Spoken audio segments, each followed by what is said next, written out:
पाकुड़ के जिलाध्यक्ष और बहुत ही वरिष्ठ साथी चितरंजन जी को सुनिए। ऐसा लग रहा है कि शायद टेट पास करके गुनाह हो गया हो। मैं अपनी बात बताता हूँ। मेरे पाकुड़ जिला में ये नया संगठन बनने के पहले किसी को ये पता नहीं था कि मैं भी टेट पास हूँ, क्योंकि मैंने कभी ये समझा ही नहीं कि मैं टेट पास करके बहुत बड़ा काम कर लिया हो या बहुत बड़ा काम हो गया हो। हो सकता है कि कुछ साथी टेट पास करके उनके मन में आ गया हो कि हम टेट पास कर गए हैं। हम ये नहीं कर सकते हैं दबाव के साथ, लेकिन हो ना हो कोई अनुभव किए हो। लेकिन ये नैरेटिव बना, ये वर्सेस हो गया टेट और नॉन टेट। नैरेटिव बनाने वाले सफल हो गए आपके दिलों तक ये बात पहुंचाने के लिए, आपके जहन में ये बात पहुंचाने के लिए कि अष्टमंगल कमेटी सरकार से जो वार्ता कर रही है, इस वार्ता में सिर्फ और सिर्फ टेट पास वालों को ही लाभ होने वाला है। निश्चित रूप से इसका सही जानकारी जो रांची जाते हैं, जो नेतृत्व करते हैं, उनको पता है या उनको पता हो सकता है क्या है नहीं है। लेकिन आम पारा शिक्षक, जो भोले भाले पारा शिक्षक आंख मूंद करके नेतृत्व पर भरोसा करते हैं, निश्चित रूप से सबका किसी न किसी तरह भरोसा है। और वो ये चीज स्थापित कर दिए कि नहीं, एकदम ये अष्टमंगल जो बात कर रही है ये सिर्फ टेट पास वालों के लिए बात कर रही है, हम नॉन टेट वालों का प्रसिद्ध का कहीं कुछ नहीं। निश्चित रूप से आम पारा शिक्षक ये समझ में सही में अगर ये हो रहा है तो बहुत गलत हो रहा है। तो जो जिसको लगा कि हमारे हमदर्द बन के जो उभरे हैं अभी प्रशिक्षित संगठन के नेता लोग, न चाहते हुए भी फॉलोअर हो गए। क्यों? कि उनको दिखाई देने लगा कि हो न हो इनके नेतृत्व में अगर हम आगे बढ़े तो इसमें हमारा हित सधेगा, अष्टमंगल के माध्यम से हमारा हित नहीं सधेगा। और इसलिए ये संगठन बना। मैं अष्टमंगल को पूरा 100% नहीं दूंगा, क्योंकि अगर ये गुट बटा भी है तो कहीं ना कहीं अष्टमंगल भी जिम्मेदार है। मैं कभी भी जीवन में 2003 से मैं नेतृत्व कर रहा हूँ, रांची से राज्य नेतृत्व से बहुत नजदीकी जुड़ा हुआ रहा। मैं हमेशा सिद्धांत का विरोधी रहा, किसी व्यक्ति का विरोधी नहीं रहा कभी। और आज भी मैं कभी व्यक्ति का विरोध नहीं करता हूँ। हाँ, सिद्धांत अगर गलत होगा तो सिद्धांत का मैं विरोध करता हूँ। लेकिन क्या होना चाहिए संकुल से लेकर के जिला स्तर तक के नेता का, कि अगर मेरा कोई अगुवा साथी है, निश्चित रूप से वो अपने आप में पूरा नहीं है, तो अगर उसको नेतृत्व का जिम्मेदारी दिए हैं तो लड़ाई उसी के नेतृत्व में लड़ेंगे। लेकिन अगर वो नेतृत्व कहीं गलती कर रहे हैं तो मेरा ये काम है, ये मेरा फर्ज बनता है, मेरा ये कर्तव्य होता है कि उसको हम ये सुझाएं कि नहीं भाई, आप जो वार्ता कर रहे हैं ये गलत हो रहा है, यहाँ पर ऐसा बात कीजिए जो सबों के लिए सही होगा, न कि हम उससे टूट कर बिखर जाएंगे। एक परिवार हर संभव प्रयास करता है कि कैसे मेहनत करके चलना पड़ता है परिवार में। ये तो स्वराज का संगठन है, हम लोग उसका प्रयास नहीं किए।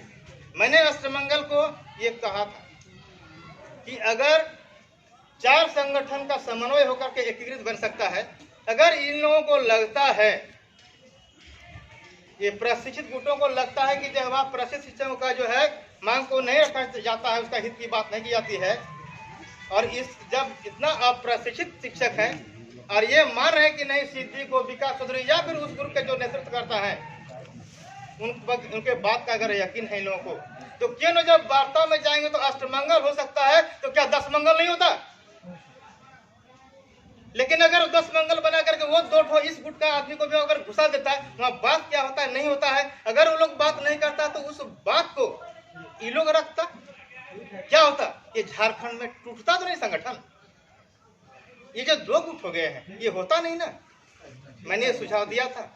मेरा सिद्धि से भी अच्छा संबंध है, विकास से भी संबंध है, और ये मेरा सौभाग्य कहिए या मेरा व्यक्तिगत गुण कहिए, झारखंड में किसी भी जिला का नेतृत्व करने से मेरा कभी बुरा संबंध रहा ही नहीं, सबसे मेरा अच्छा संबंध है। और आज अलग गुट होने के बावजूद भी वो लोग बात करते हैं, हमको फोन करते हैं, राय भी लेते हैं, सलाह लेते हैं। लेकिन इन लोगों को हमने कहा था, सिद्धि को भी कहा था कि संगठन को मत तोड़िए, अभी भी कुछ नहीं बिगड़ा है। आप लोग ये बात को लेकर के अड़े कि नहीं, इन लोग तो टेट पास आधारित नियमावली बना रहा है, हम लोग तो टेट पास नहीं है, इन लोग का ही सिर्फ होगा।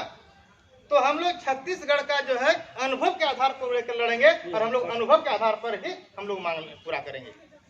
भाई साहब, अगर आप उसको लेकर ही लड़े थे, मेरा सहयोग था, क्योंकि अगर वो भी नियम लागू होता फिर भी जो टेस्ट पास हो या फिर एकीकृत के बैनर तले जो काम करते हैं लाभ तो उसको भी मिलता। हम लोग के लिए सब फायदा है। अगर छत्तीसगढ़ देता वो भी लाभकारी है, बिहार दे रहा है वो भी लाभकारी है, क्योंकि हम लोग शुरू से जो आंदोलन किया था, हम लोग का मांग एक मांग वेतन मांग, यही था ना। हम लोग उतना बड़ा आंदोलन खड़ा किए मोरहाबादी में, ऐतिहासिक आंदोलन न कभी हुआ था। आजादी के आंदोलन को छोड़ करके इस तरह का त्याग वाला समर्पण वाला आंदोलन कभी नहीं हुआ था किसी भी स्टेट में, जैसा कि हम लोगों ने मोरहाबादी में डेरा डालो किए थे। और उस समय यही चीज का एहसास हुआ था क्या कि जब तक हम लोग एक जगह एक मंच से नहीं लड़ेंगे तो हम लोग को नहीं मिलने वाला। क्यों? क्योंकि यहाँ पर भी वर्चस्व का लड़ाई है, आपके नेतृत्व में लड़ा जा रहा है। अगर मांग पूरा हो जाएगा तो नाम तो आपको हो जाएगा, श्रेय आपको मिल जाएगा। पारा शिक्षक जहन्नुम में चला जाए, श्रेय उसको नहीं ले देंगे, चाहे कुछ भी करना पड़े। इसका परिणति है कि आज भी जो है ये प्रशिक्षण चुका है। इसमें भी किसी का न किसी का डायरेक्ट नहीं लेकिन इनडायरेक्ट में है, क्योंकि सिद्धि का विकास चौधरी का इतना औकात नहीं है, इसको मैं जानता हूँ कि वो स्टेट का जो है संगठन खड़ा करेगा, उसके पीछे बहुत बड़ा राज है, लेकिन वहां तक हमको जाना नहीं। मैं यहाँ पर शायद ये ट्रेन टीचर भी जो है होंगे, है ना, बहुत सारे साथी हैं, तो मुझे कोई गिला शिकवा नहीं है। आपको अपना हित जहाँ दिखाई दिया, आप मजबूर वहाँ चले गए हैं, लेकिन वैबनस मत रखिए और अपने संगठन कहिए कि अगर आप वो अनुभव आधार पर छोड़ दिए, अगर आप बिहार मॉडल पर हाँ कर दिए, सरकार ने इतना आश्वस्त किया है कि हम किसी भी पारा शिक्षक को नहीं हटाएंगे। नंबर 1, हम जो है नियमावली बना करके आप लोग को दिखाएंगे, ठीक, और उस नियमावली में जहां लगता है कि नहीं इस बिंदु से आपको हानि है, नफा है, नुकसान, अगर कोई बिंदु में आपको त्रुटि लग रहा है उसका सुझाव दीजिए, उसका हम संशोधन करेंगे। जब आपको इतना आश्वस्त किया है तो हमको लगता है कि अब किसी भी गुट को कहीं बाहर में अब बैठक करके और स्टेटमेंट नहीं देना चाहिए पेपर में। आपको 8 हो, आप लोग हैं, मिल करके बैठिए और उस नियमावली को देखिए, और नियमावली में अगर कुछ बिंदु है जहाँ की हम लोग को 65 का भला नहीं हो रहा हो, उसको आप जोड़िए।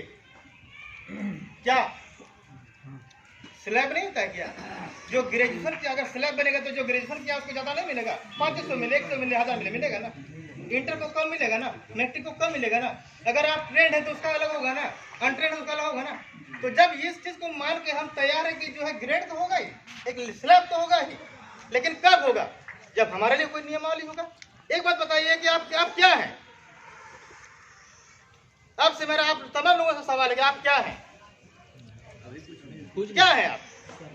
पारा टीचर हैं, पारा टीचर है, ये एक लेवल है, लेकिन आप हैं क्या? आप हैं नो वर्क नो पे, डेली वेजेज मजदूर हैं आप। बायोमेट्रिक 5 दिन अगर आप एब्सेंट कर दीजिएगा, अगर आपको सही उसमें नहीं होगा अंकित कि क्यों एब्सेंट था, आपका मानदेय कट जाएगा, है कि नहीं? इसका मतलब क्या हम काम कर रहे हैं तो मिलेगा, नहीं काम कर रहे नहीं मिलेगा, नो वर्क नो पे। लेकिन अगर हम एक नियम से बन जाएंगे, क्योंकि हमको भी एक शिक्षक बनने के लिए एक प्रोसेस में आना होगा ना, अब प्रोसेस को बनवाना है। तो अभी सरकार जब ये पॉजिटिव हो गई है, ये बना रही है, तो हम लोगों को चाहिए कि हम लोग को सरकार से नियमावली पास करवाना है। और हम लोग को तो मौका है ना, जैसे हम लोग को देगा उसमें हम लोग देखेंगे भाई इस नियमावली में कहाँ हम लोग के लिए अहित है, जो अहित वाला बिंदु हम सुझाव दे देंगे। हाँ, एक चीज जान लीजिए, सरकार हो या सचिव हो, कभी भी इतना सहृदय नहीं होता है, आपके प्रति इतना सहानुभूति नहीं रहता है कि हम एक कलम से ऐसा करेंगे तो तमाम को भला हो जाएगा। उसका हर एक बात पर, हर एक सांस पर पेच रहता है, हर एक बात पर, हर एक सांस पर उसका पेच रहता है। इतना आसानी से आपको देगा नहीं, उसको बारीकी से समझना पड़ेगा कि आपको क्या दे रहा है, क्या नहीं दे रहा है और कैसे लेना है। तो सरकार जब पॉजिटिव है तो कैसे लेना होगा, ये क्षमता होना होगा। जो टेबल टॉप में लोग जाते हैं उसकी क्षमता है क्या। एक साधारण सुझाव मेरा है, चलिए भाई टेट पास को आप डायरेक्ट वेतनमान दे दिए, मांग तो रख ही सकते हैं ना, कितना टेबल में मनवा सकते हैं, नहीं मनवा सकते तो अलग मामला है, लेकिन ठीक है जो टेट पास साथी कर गए हैं उनको आप डायरेक्ट वेतनमान दे दिए। जो अनटेट हैं यानी प्रशिक्षित हैं, आप वो आकलन, ये नहीं बोलना कि ये लोग आकलन से डरता है, नहीं, हम आकलन लेंगे, हम आकलन देने के लिए तैयार हैं। इसमें भी सहमति बन गई कि 3 बार आकलन आपसे लिया जाएगा और 3 बार में भी फेल कीजिएगा तो आप पारा टीचर बन के रहिएगा। लेकिन ये चालाकी यहाँ पर टेक्निकल एक करना चाहिए हमारे नेतृत्वकर्ता को कि सर आकलन देंगे, ठीक है, हम लोग जो 15 वर्ष 16 वर्ष 17 वर्ष जो हम लोग नौकरी, इतना जो अनुभव है, तो इस अनुभव का लाभ हमको कुछ मिलना चाहिए कि नहीं मिलना चाहिए। आप पास मार्क्स 40 ही रख दीजिए ST SC OBC के लिए और 45 रख दीजिए जनरल के लिए, लेकिन अगर हम जितना साल हमारा नौकरी हुआ है,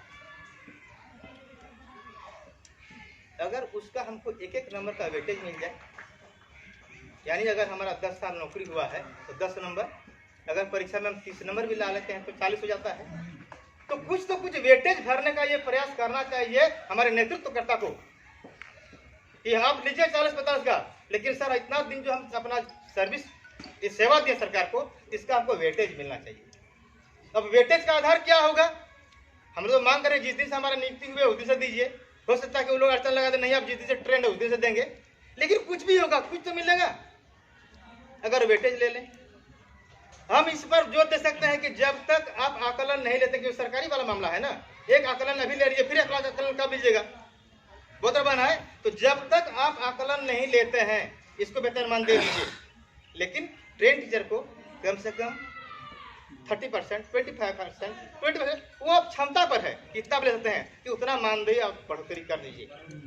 टेट पास हो, जैसे आकलन परीक्षा पास कर देंगे वेतनमान में आ जाएंगे, लेकिन जब तक आकलन नहीं रहता तब तक इनको कुछ मानदेय बढ़ोतरी मिलना चाहिए। तो इस ढंग से अगर हमारे वार्ताकार बात को रखते हैं तो बहुत हद तक बात बन सकता है। 100% सफल हो ऐसा नहीं, लेकिन आप अगर 50 मांगिएगा तो जरूर 30 तो मिलेगा ना। तो इस आधार पर हमारे संगठन को अगुवा को करना चाहिए, लेकिन अभी हमारे अगुवा साथी लोग भी जो है नेतागिरी करते हैं, नहीं बोलते हैं, इसलिए कि सबसे अच्छा सब हम अपने इसमें भी हम व्हाट्सएप ग्रुप से अपने आप को रिजर्व कर लिए हैं। क्या लिखेंगे? अब से मुंह लगा कि क्या होगा, पाकुड़ में खूब मुड़ी पटकेंगे, कुछ लाभ होगा? मुड़ी तो वहां पटकना होगा जहाँ टेबल टॉप में।